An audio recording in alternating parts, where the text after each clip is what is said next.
ये इस सीरीज का नाम है जीतेगा हिंदुस्तान। तो कोरोना से जंग में हिंदुस्तान जीतेगा, आपको यकीन है? देखिए, पहली बात तो ऐसी है कि मैं आपके टाइटल को बहुत पसंद कर रहा हूं, क्योंकि मेरे लाइफ का इंस्पिरेशन इसी एक वाक्य से शुरू हुआ था। मैं जब स्टूडेंट लीडर करके काम करता था, तो हम लोग उस समय, मैं विद्यार्थी परिषद में रहता था और हमारी यूनिवर्सिटी के चुनाव हम लोग लगातार हारते थे। और मैं एक बार बहुत इसमें से 4 या 6 वोटों से चुनाव हार गया। तो लगातार सिलसिला यही रहता था कि हमारी पार्टी को, विचारधारा को और हमको भी कोई रिकॉग्निशन, रिस्पेक्ट नहीं था। तो मैं एक दिन, मुझे मेरे मित्रों ने कहा कि तुम अच्छे हो पर तुम्हारी पार्टी बुरी है, तुम्हें कोई फ्यूचर नहीं है और इसलिए तुम ये राजनीति छोड़ दो, अपना दूसरा कुछ काम करो।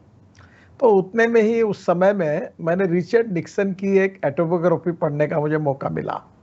उस समय वाटरगेट के कारण उनको अमेरिका में बहिष्कृत किया गया था। और तब जब उनको एक वॉशिंगटन में एक अच्छे एरिया में वो रहने के लिए जा रहे थे, तो वहाँ के लोगों ने भी आपत्ति उठाई थी। उस मनस्थिति में उन्होंने एक किताब लिखी थी, उनकी जीवनी को, आत्मचरित्र को। और वो मैंने पढ़ा, उसमें एक बहुत सुंदर वाक्य था और वो वाक्य आपके आपके वाक्य, घोष वाक्य से मिलता जुलता है। वो वाक्य ये था कि man is not finished when he is defeated, but he is finished when he quits. आदमी युद्ध में हारने के बाद कभी समाप्त नहीं होता, पर जब युद्ध भूमि से भाग जाता है तब वो समाप्त होता है। तो no defeat is the last defeat.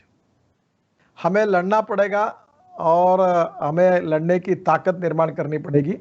और आपके ये घोष वाक्य में 2 बातें हैं जिसका मैं लगातार लोगों को कह रहा हूँ, जो मुझे बहुत पसंद आया, कि निगेटिविटी, फ्रस्ट्रेशन, हताश, निराशा और उसके कारण लोगों में डर है, फियर है और उसके कारण लोगों की तबीयतें बिगड़ गई है। लोग पैदल निकल गए मुंबई से लखनऊ और पटना की तरफ डर के कारण।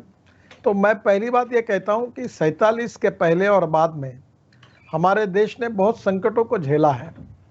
3 लड़ाई तो हमारी पाकिस्तान के साथ हुई, एक चीन के साथ हुई, भूकंप हुए, प्रलय आए, बाढ़ आए, सब बादल फटे, फिर भी हम इसमें से निकले हैं।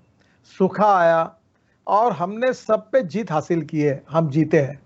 तो पहली बात सकारात्मकता, पॉजिटिविटी और सेल्फ कॉन्फिडेंस, आत्मविश्वास। और आत्मविश्वास और अहंकार 2 शब्दों में अंतर है। हम आत्मविश्वास के साथ आगे बढ़ेंगे, हम जीतेंगे।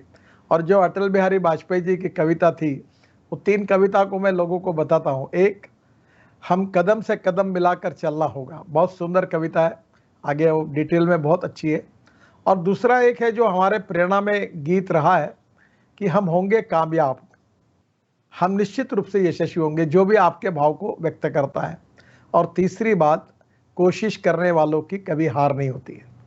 जो संघर्ष करते हैं, जो कोशिश करते हैं, वो संकटों पर मात करके विजयी होते हैं और आगे जाते हैं। यही इतिहास है और हम इसी आत्मविश्वास के साथ आगे जाए और कोरोना के खिलाफ की लड़ाई है वो भी जीतेंगे और आर्थिक लड़ाई भी जीतेंगे और हिंदुस्तान को दुनिया की सुपर इकोनॉमिक पावर बनाने में हम यशस्वी होंगे। इस पॉजिटिविटी के साथ ही हमने आगे जाना चाहिए।